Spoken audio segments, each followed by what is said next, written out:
Watch out. Be careful. You may be in danger. But are you really? Do we even ask the question if something is safe before we consume it? Well, whether you have or not, we're about to answer that question about hydrogen water. Is hydrogen safe?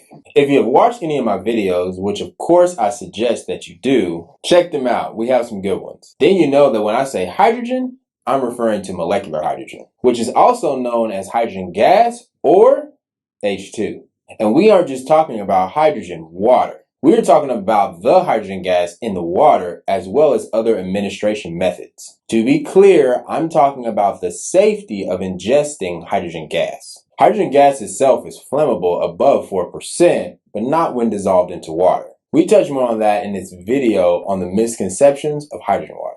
So essentially what this video is about is the safety profile of hydrogen gas. A safety profile is the chemistry, pharmacology, therapeutic effects, and adverse effects of an administered drug or other substance. The safety profile for hydrogen gas is considerably high. And there are three main reasons why we know this. Number one is the data. So out of 700 scientific studies, H2 has shown no cytotoxic effects. Cytotoxic is just a fancy word for saying something is toxic to our cells. They have studied the effect of hydrogen on over 170 disease models, and they haven't found any negative effects? None. Let's look at this quote. We did not observe any unwanted side effects of H2, including headaches, diarrhea, or vomiting. Our data gives us a clue that H2 might have the potential to be used as a novel lipid regulating agent with the advantage of no toxicity compared with other commonly used lipid regulating drugs that have side effects on the liver and kidneys. Also, out of all these studies, H2 has not been found to produce any cytotoxic byproducts in the human body.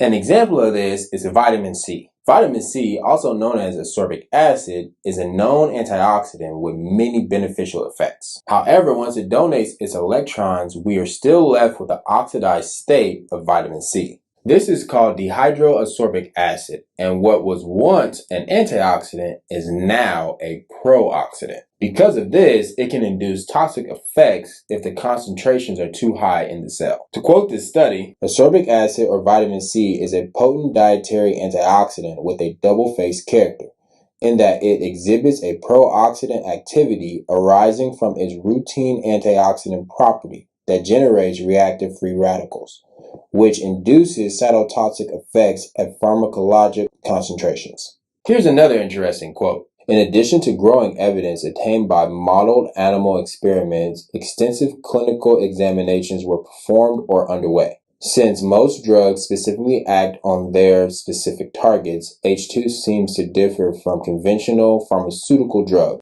owing to its great efficacy and lack of adverse effects. H2 has potential for clinical applications for many diseases. Number two, we know that H2 is safe because it's native to our bodies. We have a basal level of H2 in our bloodstream at all times, around 1 to 5 micromolars or less. So our bodies are used to having H2 in them at any given time. This is because we actually produce H2 in our gut. Humans can produce up to 10 liters of hydrogen gas per day with a good diet containing fruits and vegetables and fiber-rich foods. If you want to know more about this, we did a whole video on this very subject. This proves that H2 is not something foreign to our bodies.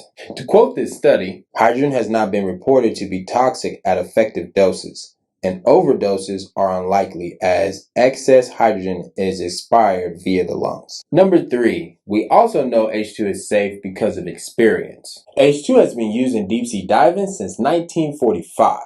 It has been used by our U.S. military since the 60s for deep sea diving, and it's been shown to ameliorate decompression sickness in that setting. The H2 concentration has even been as high as 98% with no cytotoxic effects. So this shows that even at extremely high concentrations, it's safe. Like this source says, H2 has no cytotoxicity even at high concentration. Now, even though we have over 1,000 publications on molecular hydrogen, and even though it seems like a lot, technically, hydrogen research is still in its infancy. We need to know a whole lot more.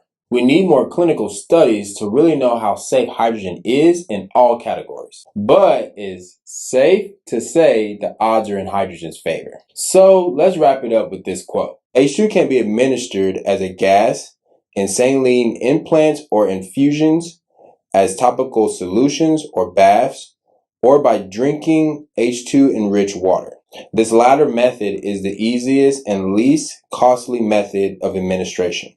There are no safety issues with hydrogen. It has been used for years in gas mixtures for deep diving and numerous clinical trials without adverse events, and there are no warnings in literature of its toxicity for long-term exposure effects. So overall, incorporating hydrogen for the benefit of your health is a pretty safe bet. You know what else is safe? Subscribing to this channel. If not, you might be in danger of getting false hydrogen information. H2 Minutes always works hard to make sure our information is accurate and backed by reliable sources. So go ahead and subscribe and share away.